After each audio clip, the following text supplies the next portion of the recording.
discussion, the title being Beyond System, Reimagining Disability as a Movement. Let's pause a little bit on this particular topic that has been selected. Firstly, I would like to congratulate the department for selecting and giving such a beautiful topic. Indeed, we always talk about systems. Systems are in place, but we are today going to speak and listen and hear from our heart, from the people who matter, who has been working and contributing tirelessly for decades, for years. Most of the panelists, I know them. And today we will be talking beyond the system. We will be talking about reimagining. Let's go. Word itself called reimagining disability as a movement. So we not only need to just imagine it, we need to make it happen. Ladies and gentlemen, this will be roughly an hour of a panel discussion. So I hope you will be very patient with us and be a participant, because as our chief guest and all our other guests earlier in the day has mentioned, that I guess each and every one of us are stakeholders in the disability movement.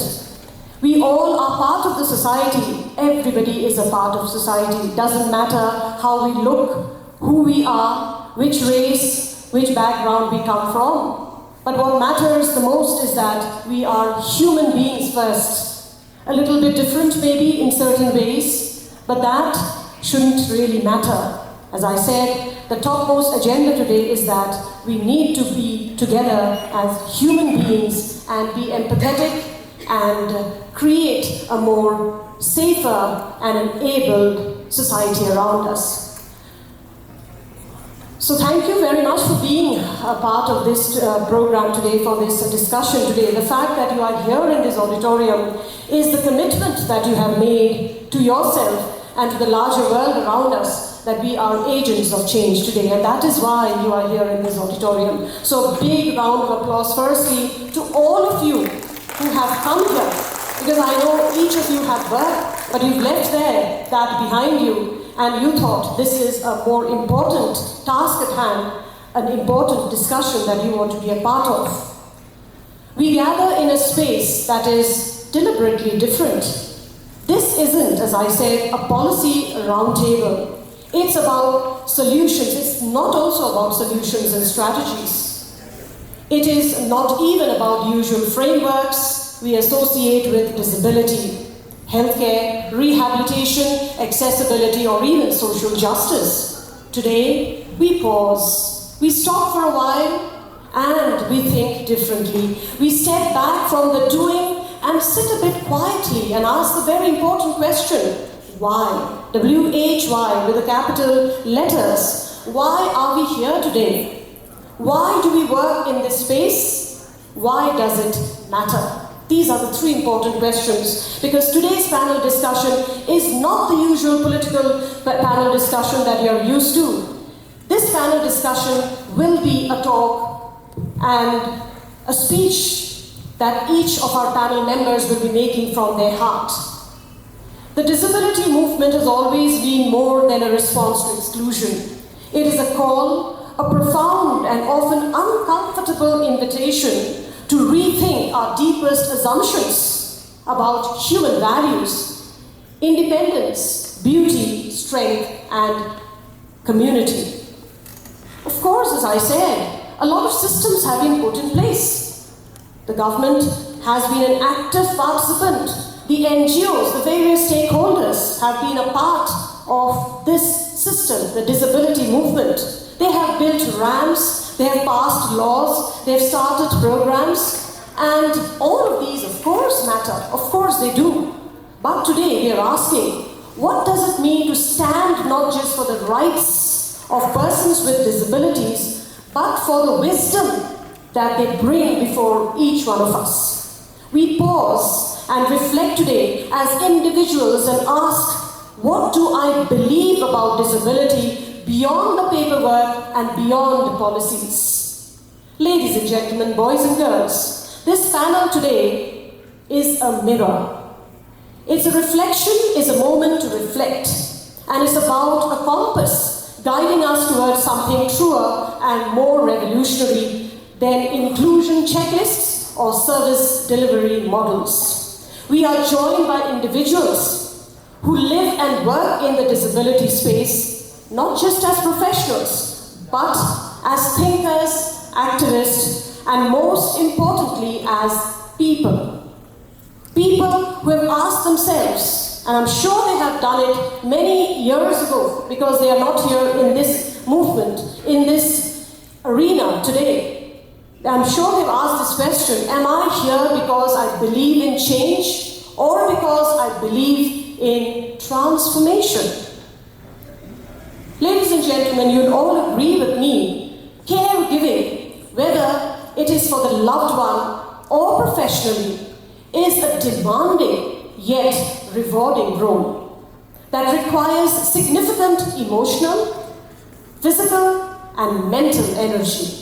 It involves a deep commitment to another's person's well-being and often necessitates navigating complex emotions, challenges, and personal sacrifices. Caregiving is indeed a testament to the power of love, compassion, and dedication, highlighting the importance of recognizing and supporting those who selflessly, I highlight this word again, who selflessly dedicate themselves to the well-being of others.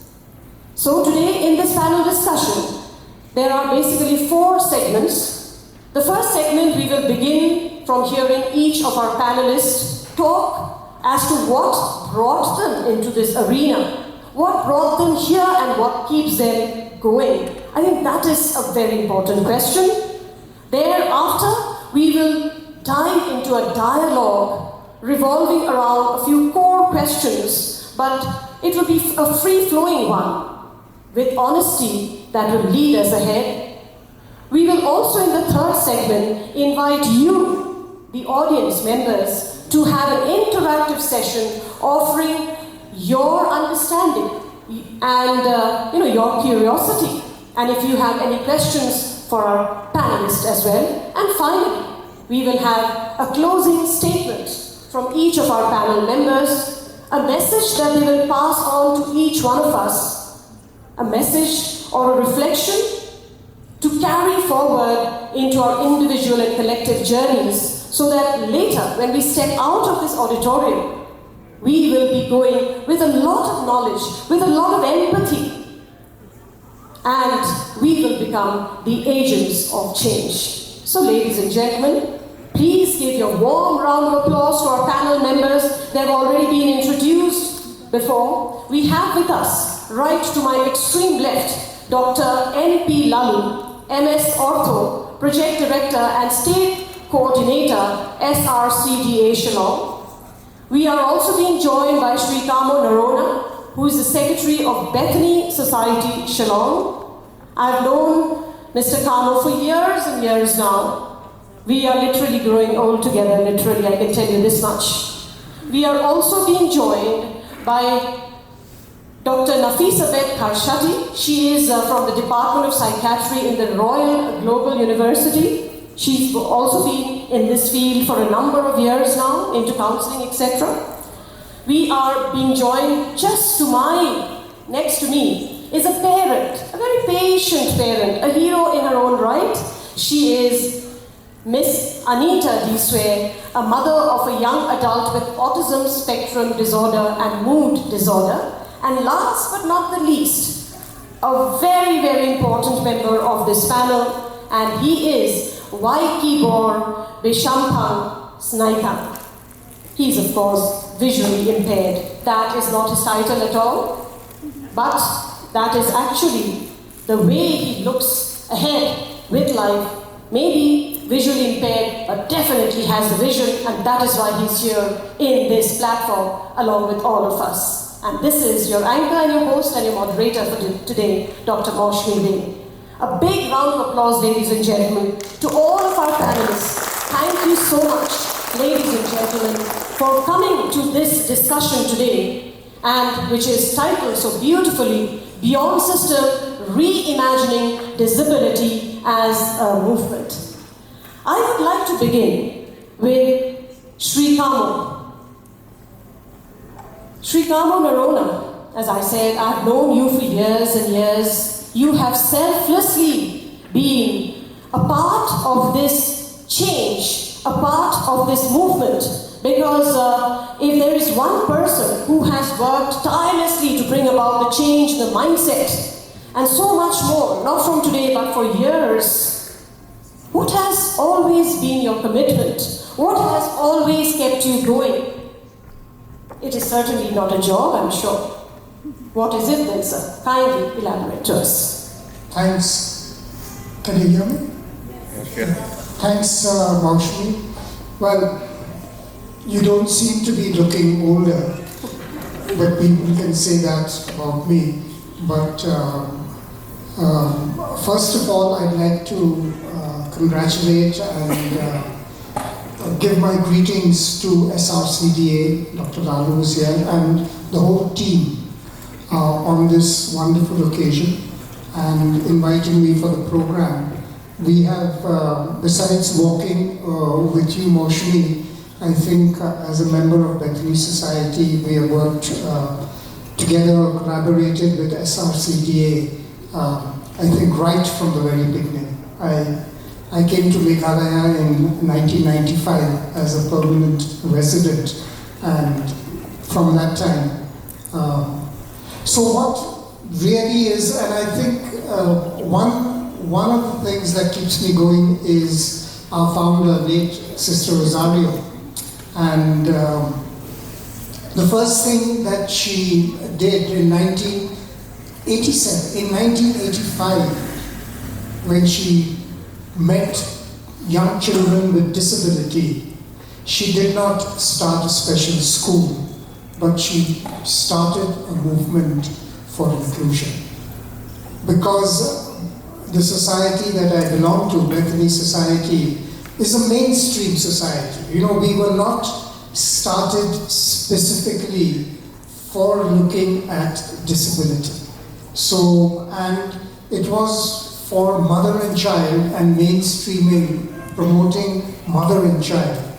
But when she came across young children with disability, she did not think of starting a special school, but she thought of putting them into mainstream schools. And that's why the whole concept is very good on moving beyond systems. The problem was, after a few years, the system could not accommodate them.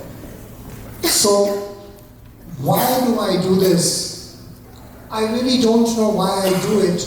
I do it because I'm happy with what I'm doing. I've never thought that, you know, this is something, every morning when I wake up for the last 30 years, never have I, on a single day, have I said, this is not for me, this is too difficult. It's a part of who I am as a person, and that I attribute that to the spirit that I received from my family and my present family. So my reason is, I love it, I'm happy, and that's it. Absolutely, and it does reflect, because we will always see him on the move, and he has introduced so many good things in the Bethany Society. I, for one, I'm a regular visitor there. At least I buy my compost and I grow beautiful flowers because of that compost that I buy from the Bethany Society. In case some of you don't know, you can definitely go and buy those lovely bags of compost, vermicompost, which really builds and gives you beautiful, colorful flowers. It's made by persons with disability. Wonderful, wonderful. There's one more point that I want to say, is that I think the reason the minister mentioned today, and I think if the minister says it, then it goes through the system. It's about promoting ability and not promoting charity. Absolutely. Thank you so much for your opening statement, Mr. Kamo Narona. I just bring in Dr. N.P. Lalu. Doctor, thank you so much for your presence here as well. I think even I know you for a long time in the civil hospital when I used to go. Incidentally, even I have a little bit of problem in my legs, you may have seen. I suffer from rheumatoid arthritis, and I remember in those initial days, I used to go to the civil hospital to do some physiotherapy. And Dr. Lalu those days also was there a little bit younger, perhaps a few grey hairs lesser, but you are still doing a great job. Dr. Lalu, please tell us. Of course, you have given us details about about the project director and the state coordinator of the State Resource Center on Disability Affairs. How has this resource center, been a harbinger, you feel, for the people with a little difficulty, with a little bit of challenges? How over the years you have built up this system, and how has it been able to cope with, as Mr. Kamo Narona has said just now, that over the years it has only been increasing? How have this system been a facilitator to bettering the lives of the people with disabilities? Doctor.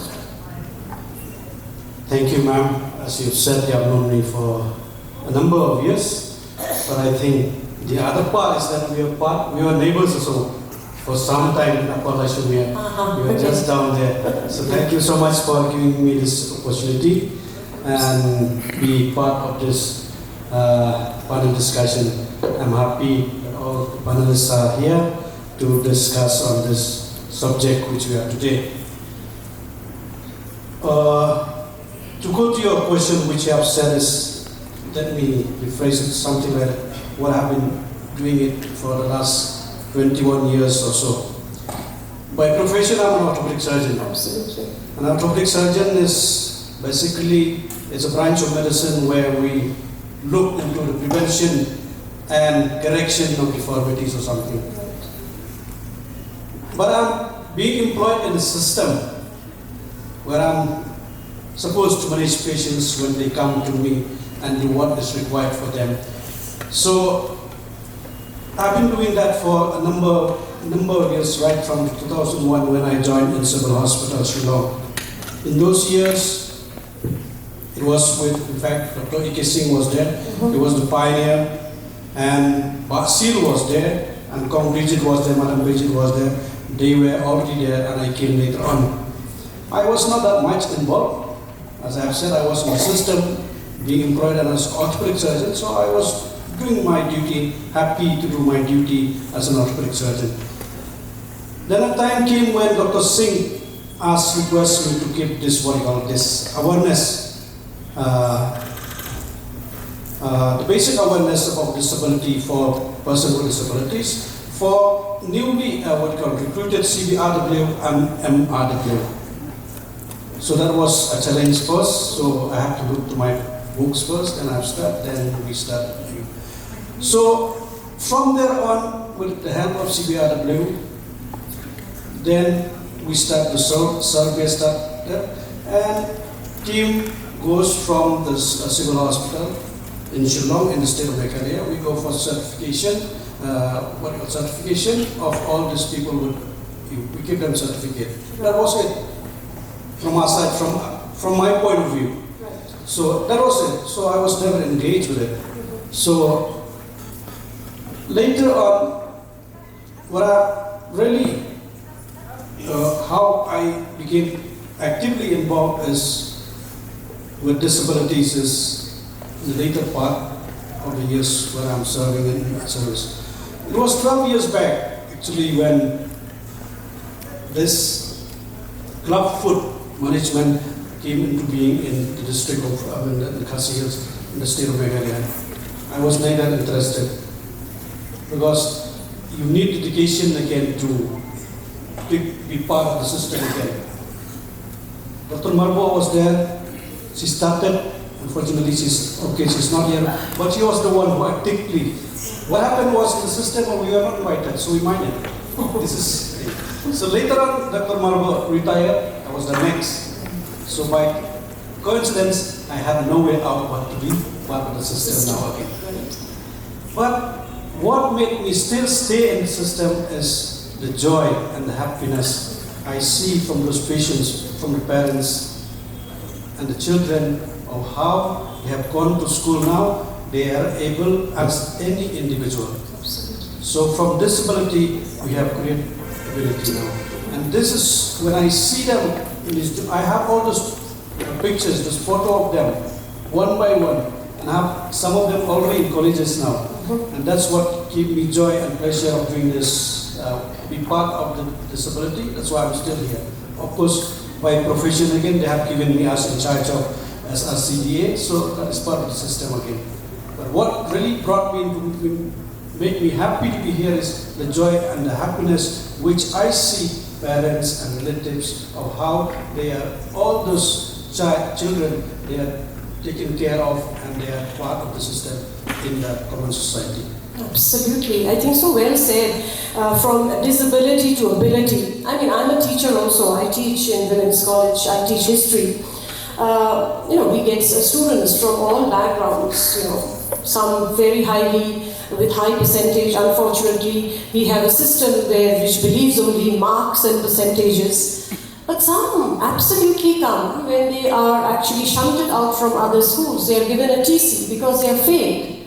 And trust me, doctor, when I say this, that they go back with the first division. I think I can very well understand what you're trying to say here.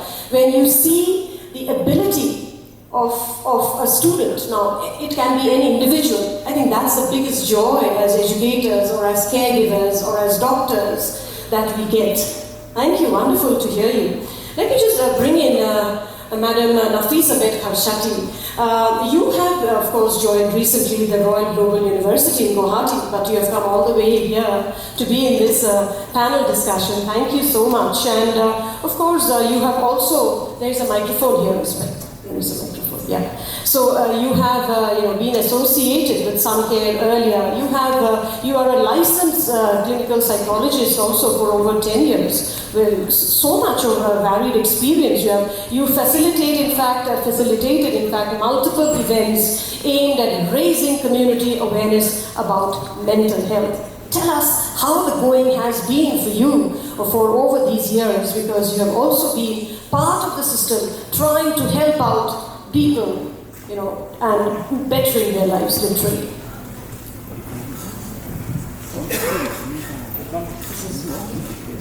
Yeah, it is right. Just bring it closer. Okay, all right. So, so I think for me, I can see that there's a huge change in how things have been, let's say, a decade ago, and I'm very happy to see how our society as a whole has changed in how we view mental health and how we view disability.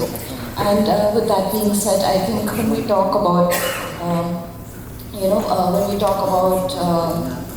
we're all talking about accessibility and all of that, but I think the current narrative has also shifted to disability pride. There's a movement now that talks about disability pride, and July now is recognized as Disability Pride Month. So the current narrative has shifted the focus, and now we're talking about, rather than viewing disability, whether it's physical or mental disability, it's as a deficit, let's say. Now it's shifted to viewing it as a normal part of human diversity.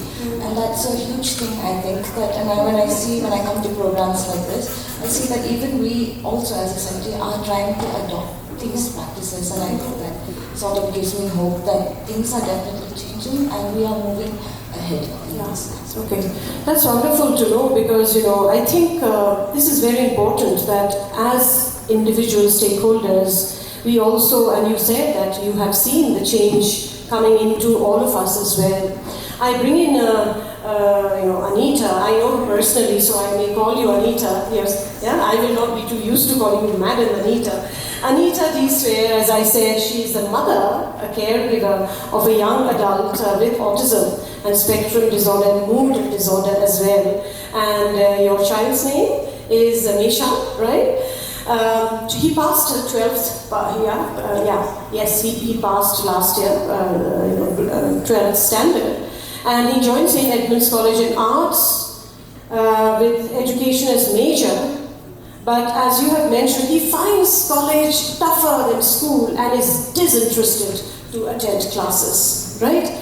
So as a caregiver, as a mother, as a hero, literally, for being so patient, for being so resilient, tell us how has your going been? Because you will be speaking on behalf of so many parents here who may be having children also.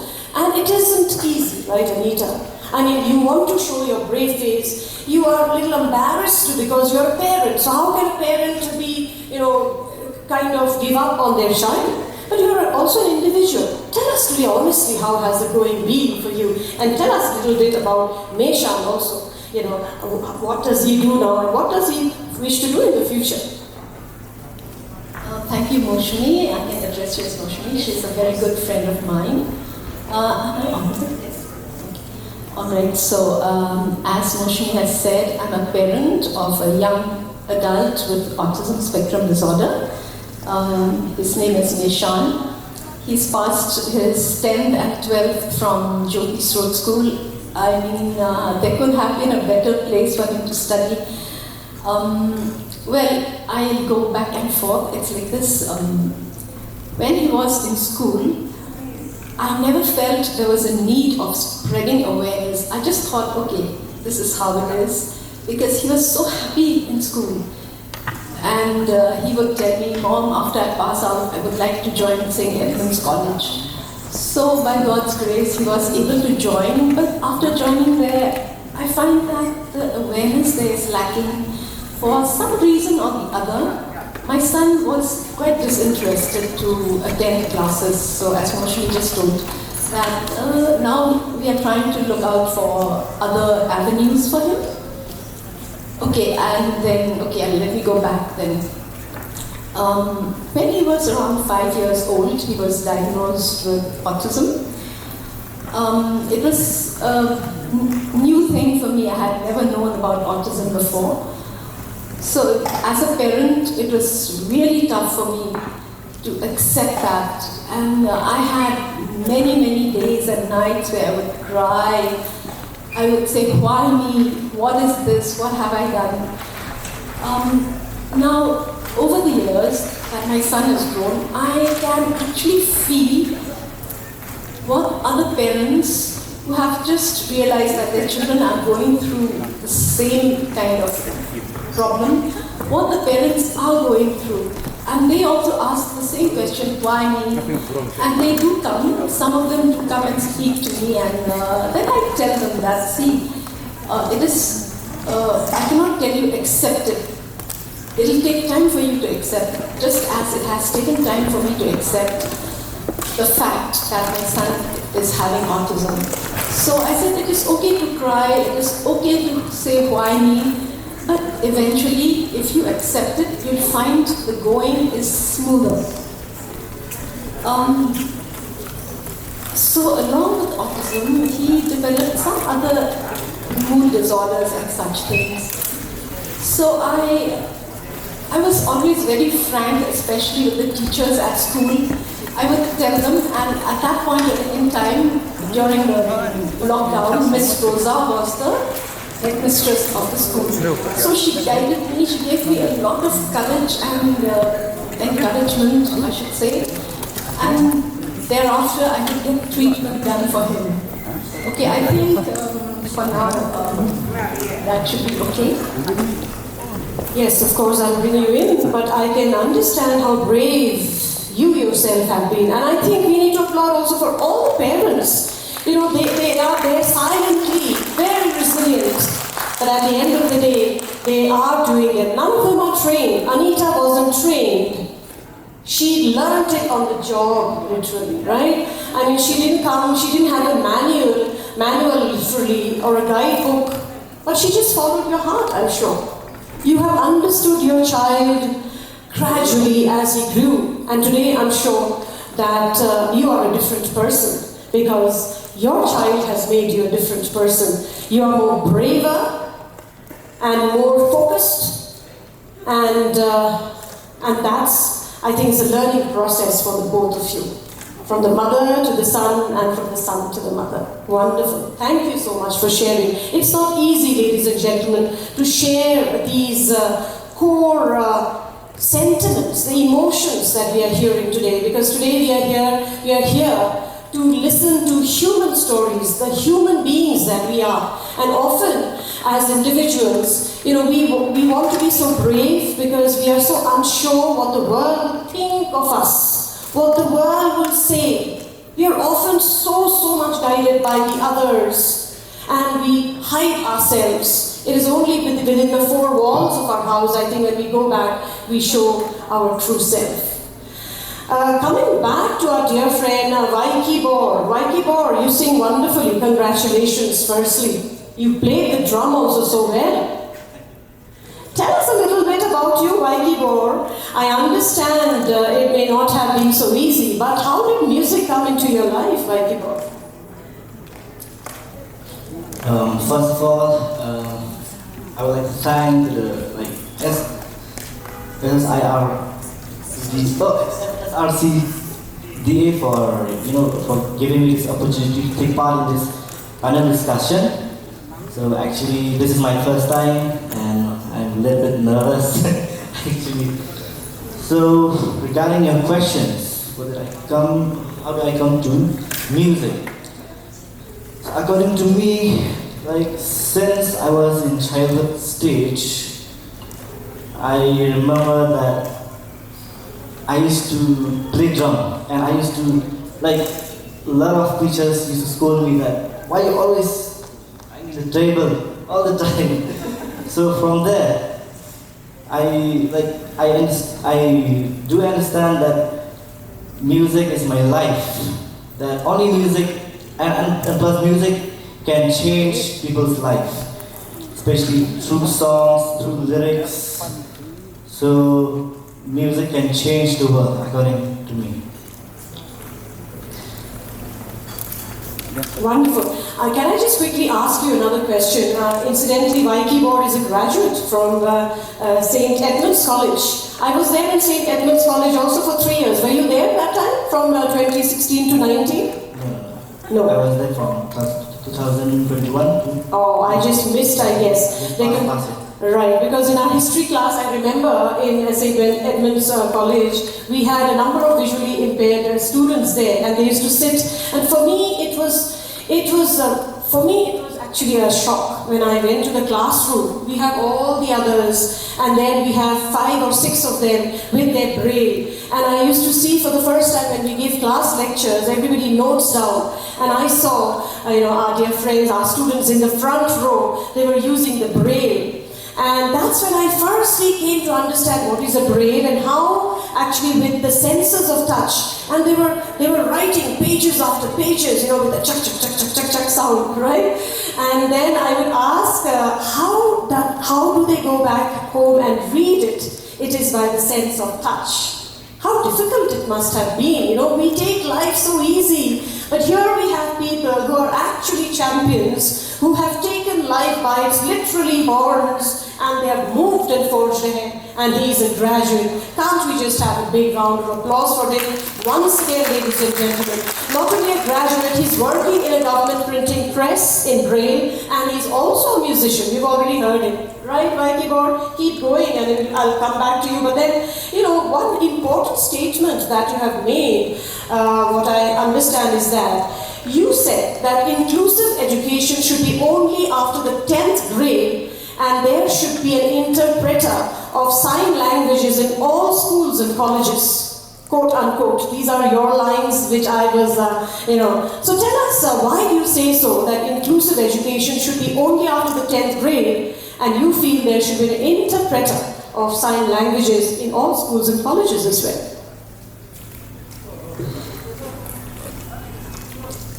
Thank you for the questions.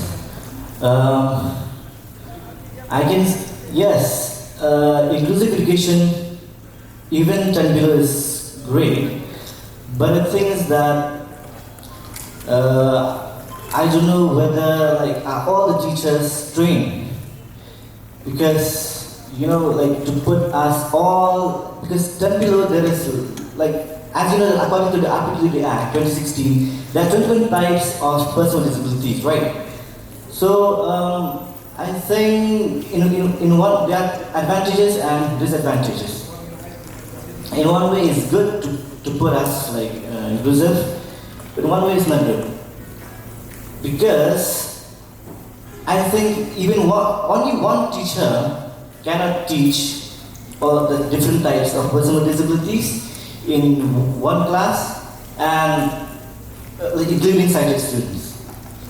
So it's very difficult for them.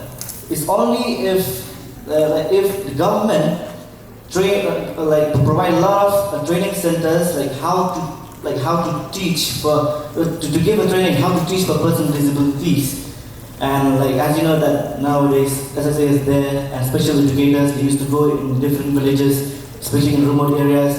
As you know that a lot of people with disability, they are studying in mainstream school. So what I heard from my friends, I had a lot of complaints from my friends that some special educator, they came only for once in a week. And I believe that it's difficult for them, for the teachers to come and teach and support, especially hearing impairment or visually impaired. Okay, visually impaired, at least I think we need brain, or maths subject we need telephone. So I think if he or she come and teach only maths, I think if visually impaired student they know braille, then it's fine.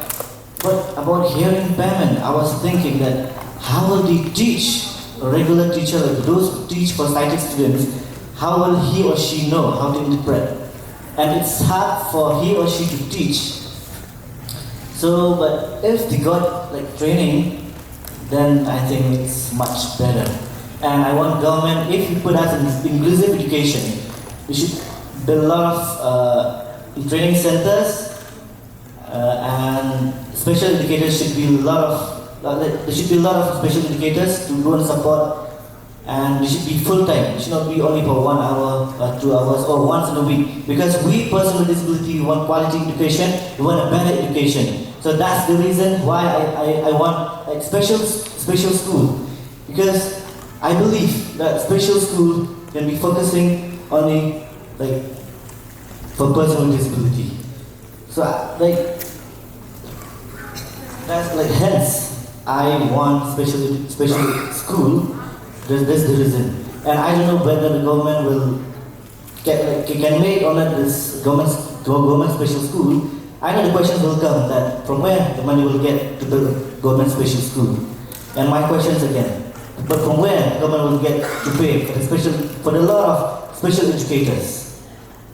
So I think much better to build government special school. I try to give a suggestion, but if you are not able to build a government special school, it's fine. Since you've implemented in 2006 inclusive education in Meghalaya, it's fine. But the things that should make a lot of training centers and a lot of special educators for supporting persons with disabilities in mainstream schools, and it should be full time. Absolutely. Wonderful point. Well taken indeed. And in fact, YT Bob has also said that he underscores the need of braille in government offices and other institutions. This is also one point that you have made. Thank you so much, YT Bob. Wonderfully spoken. And you have really spoken out your mind, and that's what is the need of the hour. Let me just bring in Mr. Kamo Narona once again here. Mr. Kamo, as you said that, you're working in this profession. It is a passion of yours. So what I would like to ask you, can the system and the heart coexist in this space? Because you're working from your heart, but we also have a system in place, right? And you also earlier, a little while back, you said that you would like to speak about not just, we are not aware of so many types of disabilities. Can you just elaborate on the different types of disabilities that we don't know about? And is disability only about inclusion and rights, or is it something more fundamental than that? Thanks, Maushmi, and thanks for the diversity of views from the panelists. That's what life is all about. What I'd like to say is that I'm taking over from what Nafisa Beth had said, that we are looking at disability as an integral part of the human condition. And that is very, very important if we are looking at an inclusive, barrier-free, rights-based society. And today, when we look at the systems and services, it's very important that what is the latest trends when it comes to access to spaces and services. And I think today the most important aspect is in design. That when we design for removing barriers, we design a better society for all. And the way, I mean, I would like to go through 21 disabilities. You can get it on the website. But for me, that is not important. Waiki has mentioned about school education and special educators, etc. That's very, very good. But you cannot have 21 different types of special schools. That's not possible. We have to look at it from a very systemic point of view. And the way it's looking now, and Nafisa has mentioned mental health. I think one of the biggest challenges in the next 5 years is coping with mental health and stress. It's estimated by WHO that 1 in 5 will have problems of mental health. So the way we look at it now in systems is what prevents a person, whether he's a person with disability or without disability, a person who's from a poor family, a person who's a tribal, what barriers prevent that person from participating so that his or her rights are not violated. And if we look at it from the barriers point of view, so one is, how do we identify the barriers that prevent? So Anita mentioned, like her son doesn't want to go to school or college. What is that barrier? Can we identify that barrier and then address it?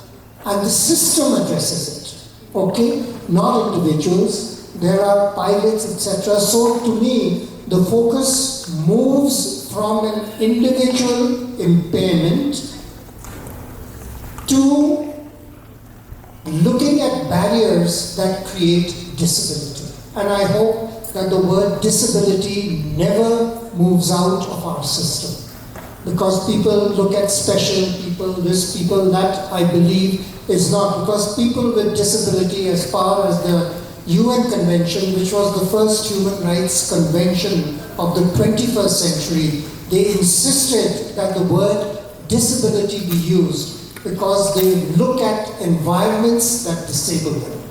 And so this is my point. Systems need to change. We need to learn, unlearn, relearn in the 21st century, identify barriers and address them.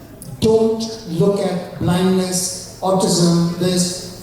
What prevents them from accessing on an equal basis with others? Thank you. Absolutely, very powerfully said. Inclusive education. You've spoken about inclusive skill development, sustainable livelihood, especially the 21st century skill. Nafisa bet, as mental health is an issue today, right? I mean, it is for everybody. Look around us. I mean, teenagers, youngsters are just not being able to handle even the slightest of pressure. What is going on with the mind of the youngsters? What is sticking inside their mind, Nafisa bet? Well, I just had this conversation with my colleague, and we're just thinking about, why things are like, why a lot of kids nowadays, they find it very difficult to adjust. Is it because our whole society is changing? Is it that we're exposed to so much, right? Because what even Vanessa was talking about, that how the systems that worked earlier on, are they really working now, right? So do we need, we can't just impose, or we can't just treat things that are outdated in a similar way. We can't expect the same results, and we need to rethink what try to, like, we've always looked at things, especially when we're looking at younger people, that we know what's best for them, right? But we need to shift from that perspective to be more inquisitive about what is it that they need, right? Because we don't really know what's there, whether it is when we talk about mental health or when we talk about disability or anything, we don't know, right? So we can't look at things from that perspective that I know what's best for others, because that can be very discriminatory at times, right? So we need to be more open and try to look at things from a different perspective, from the person's perspective, and try to accept these differences with empathy and also compassion. Absolutely. A quick word, Anita, you want to just add to what she has already said? Yes, absolutely. I have personally had this experience where I had to actually take some medication for my child, and it was so disheartening. You know, there was one case when I asked the doctor, I said, "Doctor, what is this medication for?" You know, the way the doctor spoke to me, the exact words were, "Do I know better than you about medicines?" I said, "You are the doctor, how will I know? That's why I'm asking you." So, you know, that particular thing had really unnerved me, and I thought, no, I don't think my son needs medication unless the one who is prescribing should be really, like, you know, they should be open and they should explain to us, because we are already in a sort of a disadvantageous position. We don't understand what's happening, and it's the doctor who knows, and this is not the way that they should speak with us. I think that's very wrong. So the doctors, they should be open with the patients, with the caregivers, to explain properly so that we have confidence in them, we have confidence in the medication, and we know how it works. You know, so this is, I think, a very important point that you had just mentioned, and I had faced it personally. I don't want such a thing to happen with anyone else. Yeah, thank you. I'm sure that, like you, many other parents has also faced similar situations. They have, I'm sure. Coming back to you, Dr. Lalu, so we, as you have heard, that there's an entire mindset that now needs to change, you know, from the top level, from the doctor level to the ordinary people, because we are here, as the title says, to reimagine disability as a movement. So to make this as a movement, you know, to really bring that real awareness, what is it? Because nobody's looking for pity here, you know. We need something far more deeper. What, according to you, is that change, or the transformation that we actually are looking forward to bring that systematic change, as well as a change in the perception and the way we deal with the whole disability movement? Thank you. Thank you for the question. When we talk about disability, we always think it in the negative thing. When I tell someone that person has a visual impairment, we start thinking that, oh, he is incapable of doing. That is negativity. So I think we should change the mindset. We should change mindset that, and this awareness should come to everyone, that it is not about disability. I don't think any one of us is here sitting here who is perfect. If I take out my spec, I'm not able to see you. You can call me also a disabled person. It's only when I put up my spec that I'm able to see you. So I think we should change this mindset, where we should look at an individual or a person, whether individually or society or in a family, that we should concentrate on what is the ability of a particular child or a particular person. And it is very important to recognize, for example, Madam, I really appreciate you taking your child. It is really a difficult job. It's not simple to take care of a child who is disabled. And I appreciate that your action, you are really taking care of your son. Now, just imagine if you as individual said, oh, he's autistic child. He'll be useless. Let me take care of him. Keep him at home. Let me not take him to school. let him be at home only. I will try to manage as long as I am alive. So that is the negative part aspect.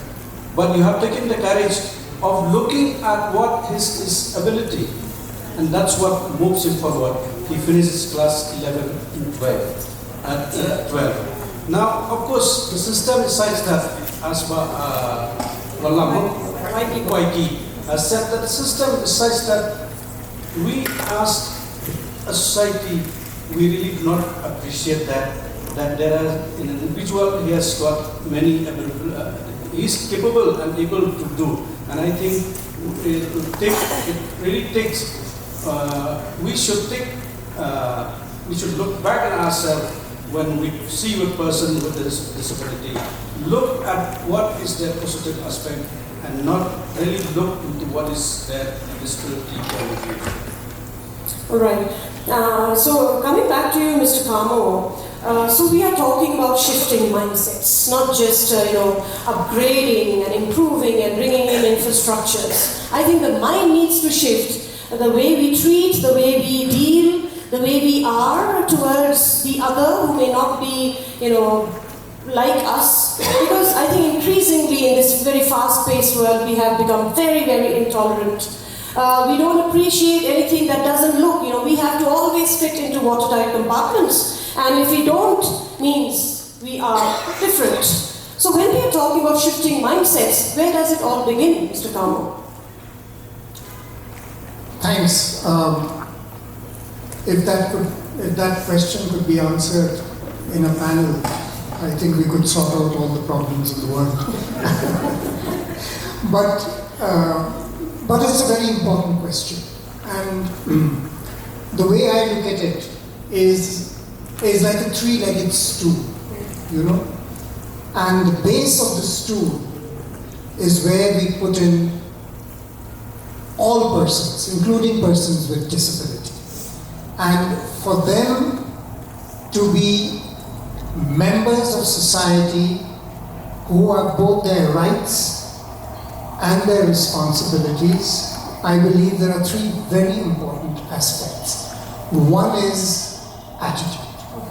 That mindset can only change if it comes right through family. And actually, I'm very positive about the 21st century, because the 21st century, there is a tremendous focus on persons and individuals, which in one way is very positive. People, you look around, we're looking at gender, various genders, people demanding for their right to express themselves as gender. So there is a movement for celebrating diversity, okay, and moving away from the word normal. And I think it's very important that we move away from the word normal.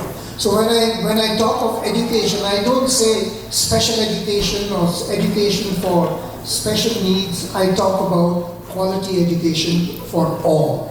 And I think, so that's the mindsets. And I've been very lucky working in an organization, because it's not me. We have a tremendous team of both parents, teachers, helpers, who believe in this, that everybody has a space if we can identify barriers. The second is, if we can identify barriers, what are the skill sets required, whether it's teachers, whether it's the system, to actually bring this into fruition, that this society is meant for all. And the third part of the system, all the three, if you break one, you'll collapse.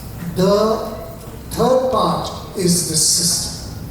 So while we cannot do without systems, but systems must have the ability to change. And I believe, I came to Meghalaya 30 years ago, and I see myself as an NGO, both to collaborate with the government and also to challenge the status quo.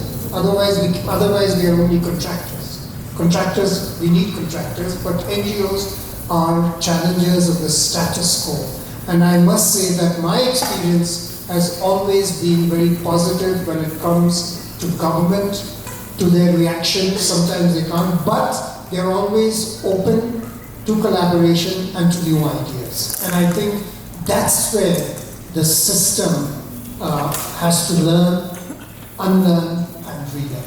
Absolutely. And Nafisa Bent, I mean, such important and crucial words are being uttered here, really. And I think it's a learning, words of wisdom that is coming. And I'm sure each one of us in the audience are internalizing it, actually. And I'm sure that when we leave this auditorium today, we will feel the difference within us, because I think that is the need of the hour. We need to change ourselves first and the way we look at things. Recently, ladies and gentlemen, there is a movie, I don't know if it is still on, it's called Sitare Zameen Pe, a movie that has been made. I think these are things on a larger silver screen when it comes, and when it is a movie about autism, and how this this coach, a football coach, who had no idea, he was sent because of some petty punishment. He was sent to a rehab center where there were persons with disabilities to coach a football team. Initially, he looked down upon them, but then after 3 months, it was such a learning experience for him that he was a changed person himself, and he changed the lives of those others also. So when we are talking about change, Nafisa Bent, it is not easy for any one of us, because as I said, none of us have been trained into this, but yet we learn bit by bit. And Mr. Kamo Narona has said, 21st century is a century, or our years, where we are celebrating all variants, right? Everybody is celebrated, and our population, especially in the state, is composed of young population. They are the agents of change, you feel? Definitely. Obviously, the young people are the agents of change, definitely. But like what Kawasa has been talking about, and everyone here has been talking about, that we've always talked about tolerance, or we only talk about fitting in most of the time. Right? But the thing is that when we try to change, to bring about this change that we're talking about, I think it's also important for us to build the connections, to make people who are, rather than tolerating differences, we need to make them feel like they belong. Right? Help them build the connections, that they are not different, but they belong, that they are worthy, that they, that we respect and we appreciate the differences. Right? And I think that is a very strong point, and whether it is in school or whether it is in employment or anywhere. Right? And when we feel like we belong, then a huge change can come into place. But rather than just fitting into these very closed mindsets or closed rooms, right? It becomes difficult for all of us to function. I mean, we should be able to move along with everybody. I think the Prime Minister has often used those words, if I may use it once again, sabka saath, sabka vikas, sabka vishwas. And so when we're talking about a revolution, Anita, a change, a revolution, for things to move ahead, as a parent, what is it that you're looking forward to? What is that kind of revolution as a movement that you feel should trickle in now? 21st century, 2025. Thanks, Mashmi. What I've seen is awareness is lacking. As I had mentioned earlier, after I moved out of Jyoti's Road School, I realized there was a lot of that lacking, awareness. So how do we actually start the population to become aware? It has to be in very simple steps. Okay, so the first thing we can start is from the family. It's very important that all the family members, the near and dear ones and the far ones also, they know about this situation and they are educated about it. So that is the main pillar for us, so that we can go ahead in life. And then if every family gets to know this, then automatically the entire society also will become aware. That is one thing. And as I have always been thinking, how can the awareness be spread around in a very easy and simple way that people don't start getting scared that, oh, disability, they're spreading awareness about this, let us run away from here. It shouldn't be that way. It should be baby steps, so that people will feel something close to their heart, that way. Okay, that is one thing. And another thing, we need to realize, like how just said now, Elizabeth, she said about we having different abilities. Yeah, each one of us we have a set of abilities. So which means we are disabled in different fields which we are not able to do. So if we see from that angle, then we know that, those who we have, we think that they are disabled, actually they have a set of abilities, and we also have a set of abilities. We work hand in hand together because, like there's a saying, no man stands alone. So we need each other to be able to forge ahead in society. So we have to include them also, So that's what I'm just thinking. Vaiki Gaur, last time I had met a person who is visually impaired, and she told me in a program that when she would walk in certain parts of the roads and pavements, the white cane would unintentionally touch somebody, or, difficult to maneuver around the roads. And you've seen how congested our roads and pavements have become over the years. And she was often scolded, and often with harsh words, with bad words, she said. And she said that, those words are really, really hurtful to her. And she was pained, Who wants to hear bad words? None of us. I mean, even if you and me, if somebody, we will just go and give him or her, one tight slap probably. We will not be so tolerant. But yet, she being visually impaired, she just had to walk away, taking those abuses along. So when we are talking about change, Vaiki Gaur, as I'm sure that you face a lot of difficulty and challenges, what are some of the basic change? Of course, we are talking about the mindset change, but what are the other changes also you wish was in place so that life for everybody becomes, and especially for people with visual impairment, becomes a little bit more easier? First thing, for the people, especially sighted people, you should know that, and you should not treat us as an animal, you should treat us as a human as well. Why I say this word, especially in rural areas, in my village, because when I was in childhood stage, he used to speak a lot of bad words, and when I was walking here and there, you speak a lot of things. Why are you coming up? Why are you coming up from your house? And why don't you stay at home? So the main thing I think it should start from the family. Family should understand. Family, those who has daughter or son, which is with disability, should understand regarding us, and they should show the world that even though he or she, they are person with disability, but they can still able to do something.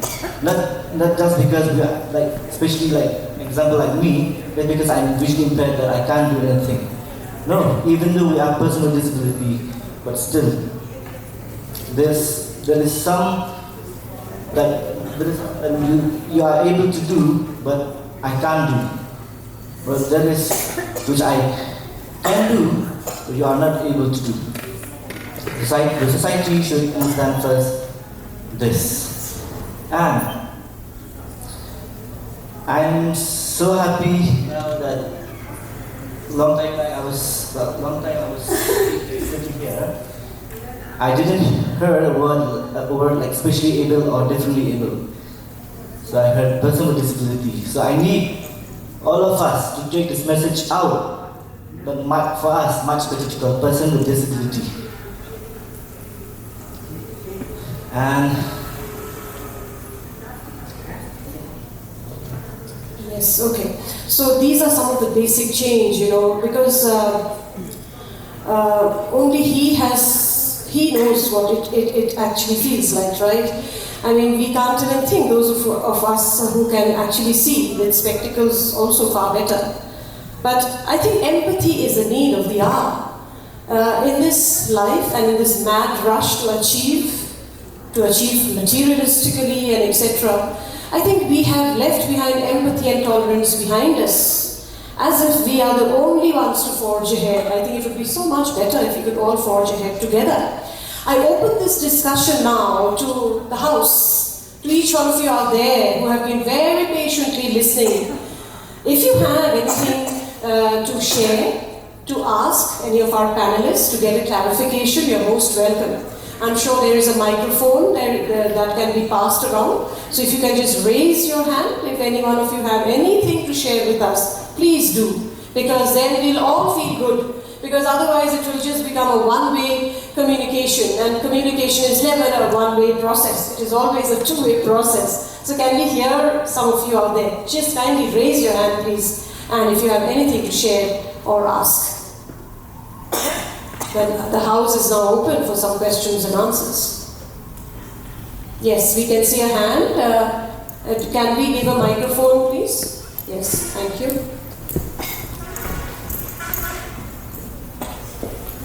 Kindly, let us know your name, identify yourself, share us your name, and then go ahead.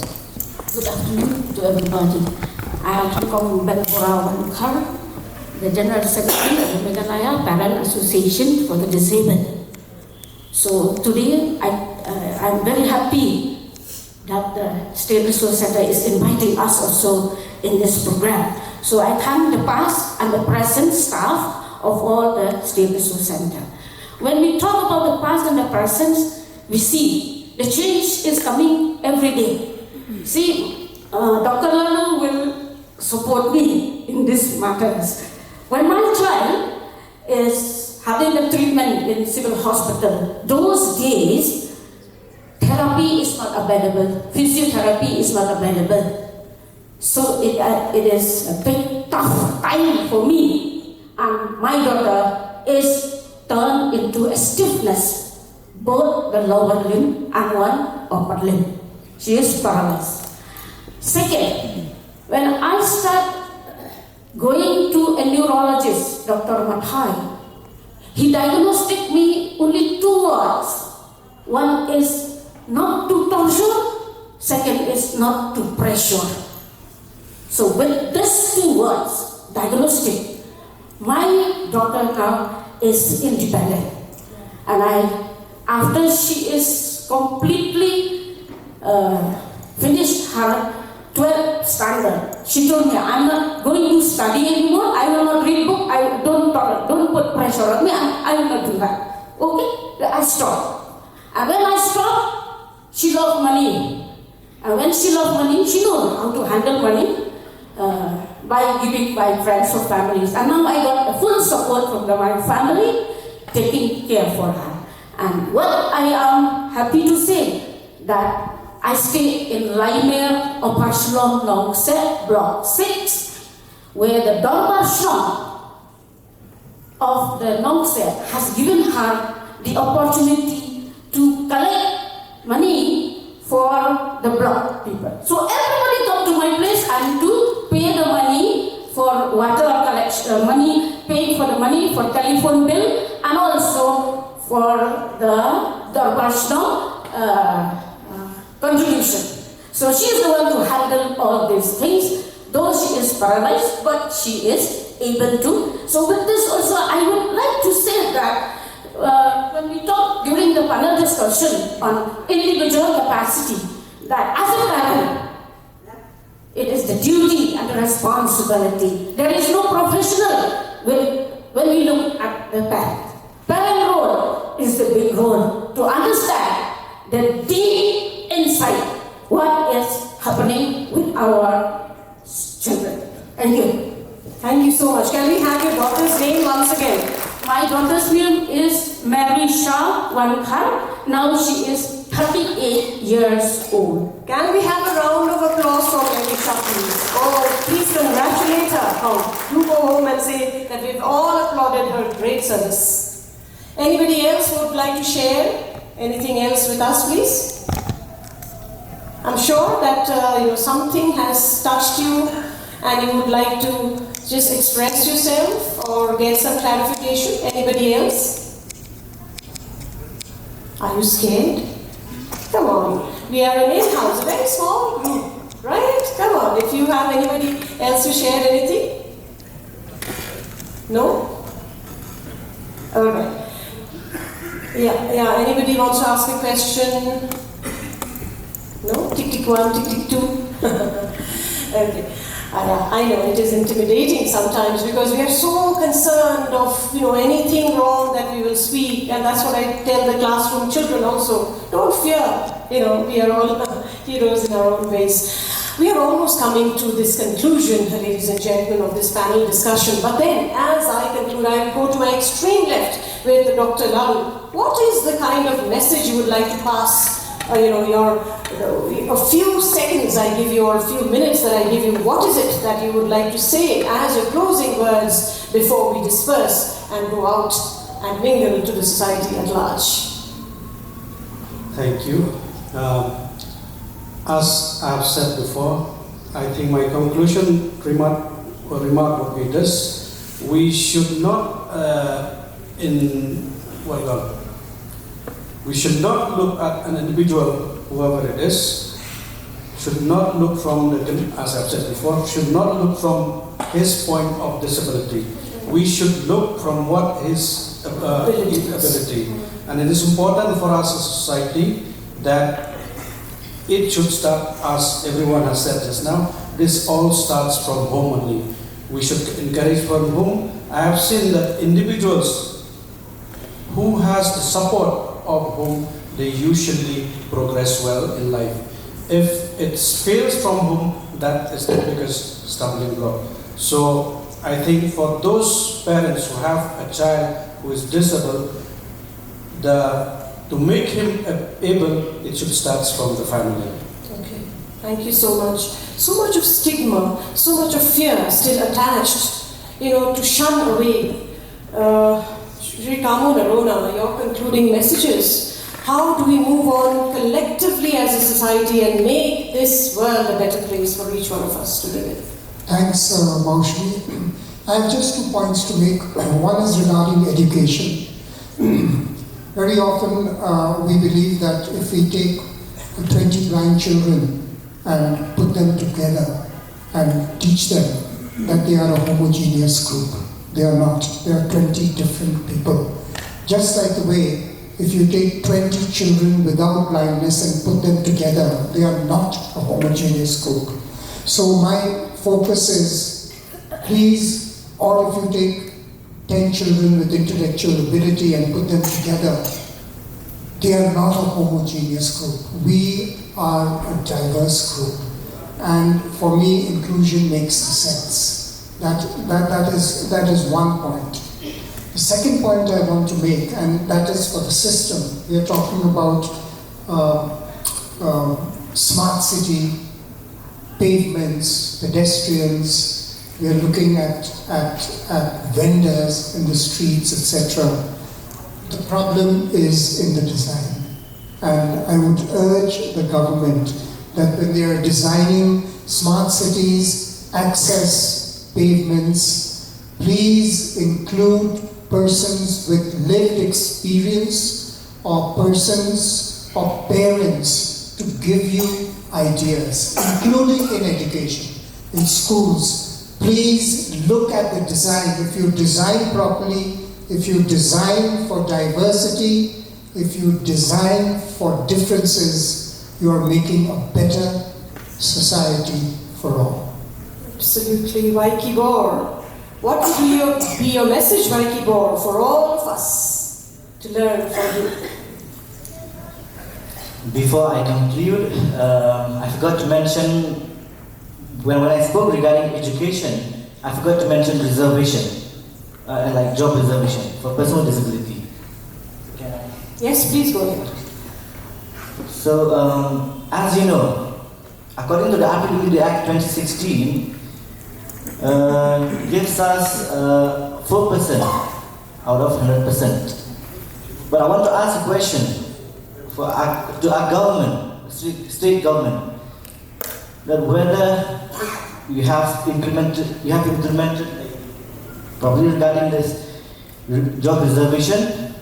Actually, I knew that you have implemented in 7th August 2017, according to the RTI, where one of my friend filed an RTI this year. But my question is, recently I've appeared an LDA exam from the DSC, East Khasi Hills. There are 217 posts of LDA. But my question is, why you are giving us person with disability only 2 posts? That means you are giving us only 1%. 1 post for visually impaired and 1 post for hearing impaired. Actually, we should be getting around 8, right? Out of 217. But they are giving only 2 posts.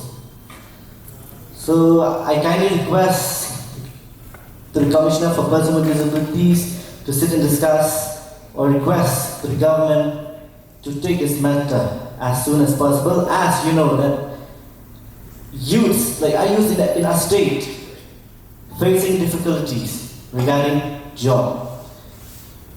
I don't say that once you implement this job reservation that all of us persons with disability will be getting a job.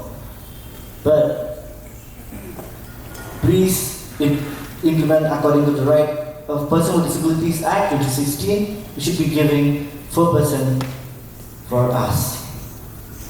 Because according to the notification of 2012, I want to request the government regarding this also, that we, visually impaired person, we can work only 4 posts. That is LDA, library clerk assistant, to teach in lower primary school and upper primary school.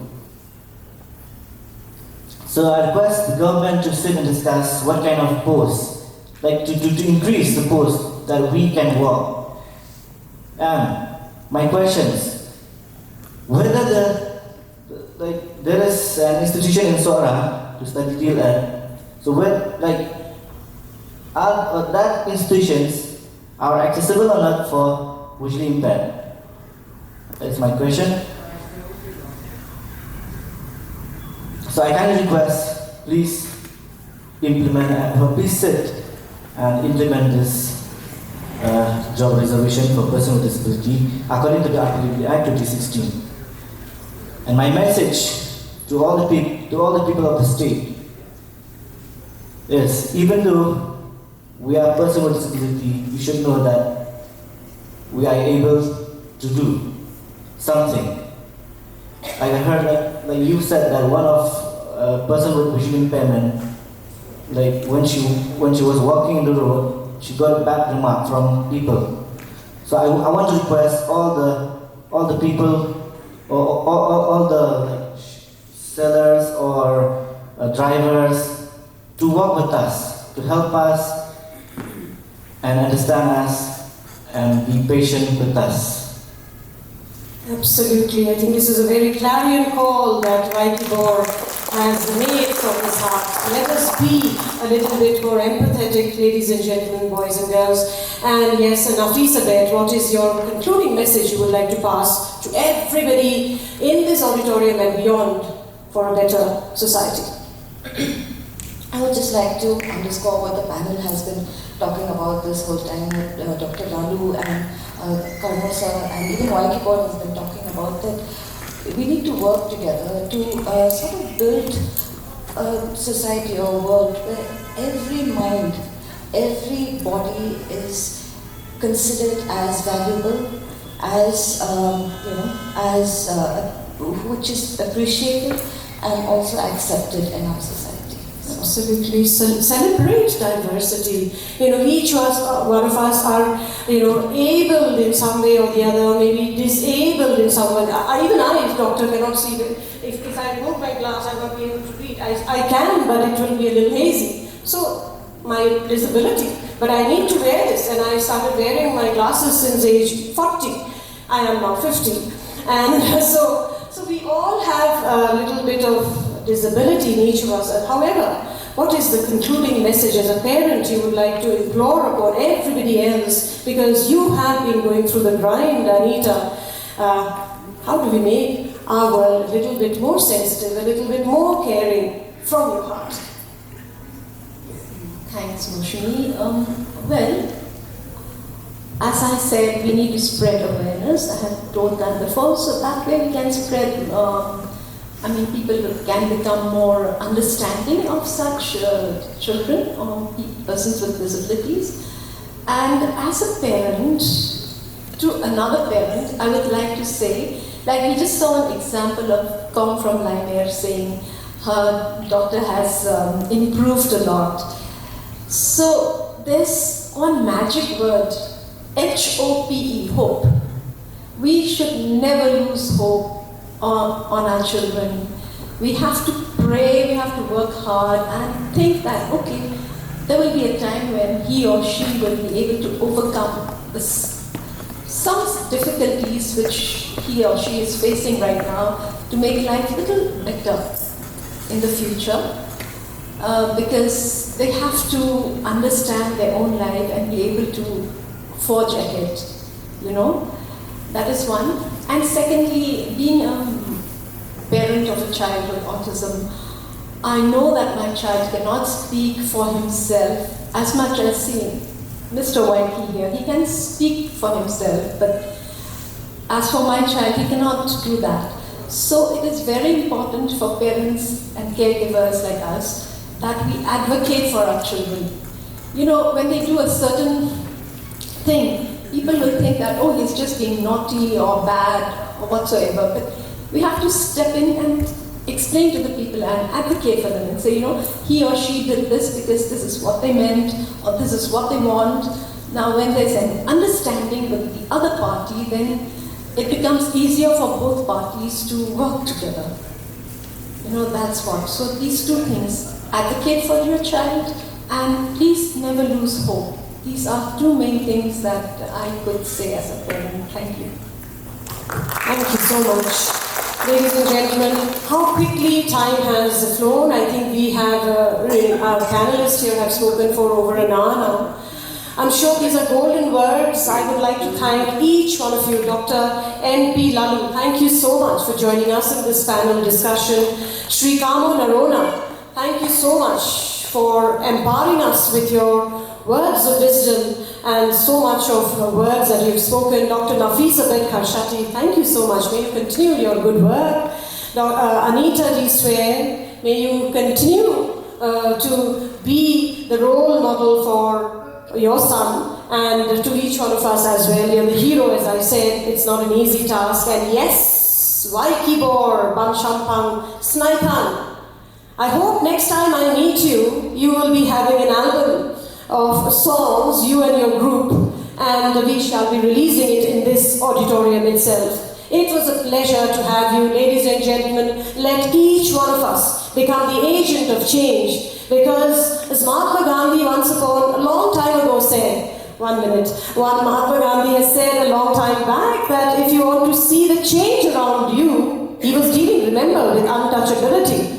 A long time ago. He said, if you want to see the change around you, you should be the agent of change. Let each one of us become an agent of change. Thank you so much. And I can see a hand being raised here. You would like to say something? Please, kindly give him the microphone, please. Maybe you can conclude for each one of us. Thank you. Sorry for the interruption. I would like to speak something. Please go ahead. I hope you don't mind my speaking. I'm going to discuss I have accessibility, of course. So I would like to add something.